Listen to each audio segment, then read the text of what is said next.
Hello everyone, இன்னைக்கு நம்ம 10th ஜியாகிரபியில் சாப்டர் 2ல தேர்ட் 2 மார்க் பற்றி பார்க்க போகிறோம். What is jet stream? Jet ஸ்ட்ரீம்னா என்னன்னு ஃபர்ஸ்ட் பார்த்துக்கோம். ஃபர்ஸ்ட் ஜெட் ஸ்ட்ரீம்னா என்னன்னா ஃபாஸ்ட் மூவிங் விண்ட். ஸோ இது ஒரு ஃபாஸ்ட் மூவிங் விண்ட். இது எங்கே மூவ் ஆகுதுன்னா இன் அப்பர் அட்மாஸ்பியர். ஸோ ஸ்கைல இருக்கிற அப்பர் அட்மாஸ்பியர்ல தான் இந்த ஜெட் ஸ்ட்ரீம் வந்து நடக்குது. ஸோ ஜெட் ஸ்ட்ரீமுக்கு ஒரு தியரி என்னன்னா, according to Z stream theory ஒரு 2 பாயிண்ட் சொல்லியிருக்காங்க. ஸோ நம்ம லைன் பை லைன் பார்த்துருவோம். ஓகேவா? ஃபர்ஸ்ட் ஒன் பார்த்தோம்னா, onset of south west monsoon எப்படி நடக்குதுன்னா, onset of south west monsoon. So அதுக்கு ஜெட் ஸ்ட்ரீம் வந்து ஒரு இம்பார்ட்டண்டான ஃபேக்டர். ஏன்னா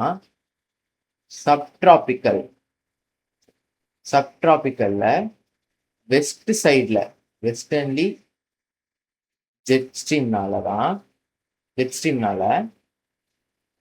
இந்தியன் பிளெயின்ஸ், ஓகேவா, இந்தியன் பிளெயின்ஸ்ல வந்து இது ப்ளோ ஆயிட்டு இருக்கும். ஸோ அது என்ன ஆகும்னா மூவ் டுவர்ட்ஸ் இன்னொரு பிளேஸ் மூவ் ஆகும். அதுதான் என்னன்னா திபேத்தியன் பிளாட்டியூ. ஸோ இது மூவ் ஆகிறதுனால தான் onset of south west monsoon நடக்குது. So onset of south west monsoon என்னன்னா starting of south west monsoon. அதே மாதிரி தான் அடுத்தது ஈஸ்டர்ன்லி ஜெட். ஸோ இந்த ஈஸ்டர்ன்லி ஜெட்னால என்ன நடக்குதுன்னு பார்த்தோம்னா, ஸோ இந்த வெஸ்டர்ன்லி சப்ட்ராபிக்கல் வெஸ்டர்ன்லி ஜெட்னால onset of south west monsoon நடக்குது. அதே மாதிரி இந்த ஈஸ்டர்ன்லி ஜெட் ஸ்ட்ரீம்னால என்ன நடக்குதுன்னா டிராபிக்கல் டிப்ரெஷன் நடக்கும். ஸோ என்னன்னா டிராபிக்கல் டிப்ரெஷன். இந்த டிராபிக்கல் டிப்ரெஷன் அப்படின்னா என்னன்னா லோ ப்ரெஷர் ஏரியா கிரியேட் ஆகும்.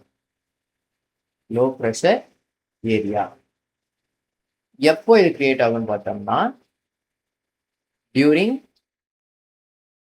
சவுத் வெஸ்ட் மான்சூன்,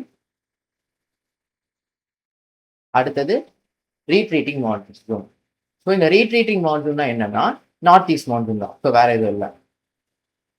ஸோ இப்போ நம்ம ஜெட் ஸ்ட்ரீம்னா என்னன்னு பார்த்துட்டோம். நம்ம ஒரு சின்ன ரீகேப் போயிடும். ஃபர்ஸ்ட் ஜெட் ஸ்ட்ரீம்னா என்னன்னா அது ஒரு ஃபாஸ்ட் மூவிங் விண்டு. எங்க மூவ் ஆகுது? அப்பர் அட்மாஸ்பியர்ல.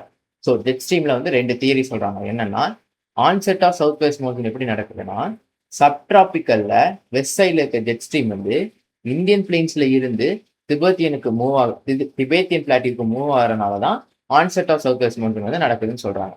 அதே மாதிரி வெஸ்டர்ன்லி ஜெட் ஸ்ட்ரீம் வந்து டிராபிக்கல் டிப்ரெஷன் அப்படின்னா ஒரு லோ ப்ரெஷர் ஏரியாவை கிரியேட் பண்ணுது இந்த ஜெட் ஸ்ட்ரீம்.